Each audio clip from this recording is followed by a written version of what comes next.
Après que la mort de Jésus-Christ a accompli la loi, le Nouveau Testament n'ordonne nulle part, ni même ne recommande que les chrétiens se soumettent à un système de dîmes légaliste.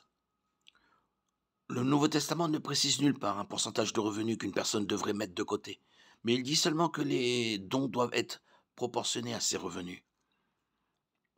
Chacun de vous, le premier jour de la semaine, mette de côté quelque chose et le mette en réserve, selon sa prospérité, afin qu'on n'ait pas à recueillir quelque chose à mon arrivée.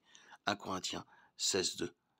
Certains membres de l'Église chrétienne ont pris le chiffre de 10% de la dîme de l'Ancien Testament et l'ont appliqué comme un minimum recommandé pour les chrétiens dans leurs dons. Bien qu'aucune dîme ne soit exigée du chrétien, le Nouveau Testament parle de l'importance et des avantages de donner. Nous devons donner selon nos capacités. Parfois cela signifie donner plus de 10%, parfois cela peut signifier donner moins. Tout dépend des capacités du chrétien et des besoins du corps de Christ. Chaque chrétien doit prier avec diligence et rechercher la sagesse de Dieu en la matière.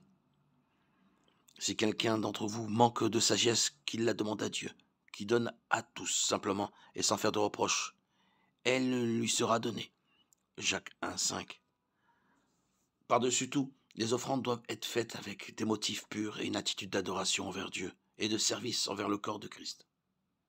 Que chacun donne selon sa résolution, sans regret ni contrainte, car Dieu aime celui qui donne avec joie.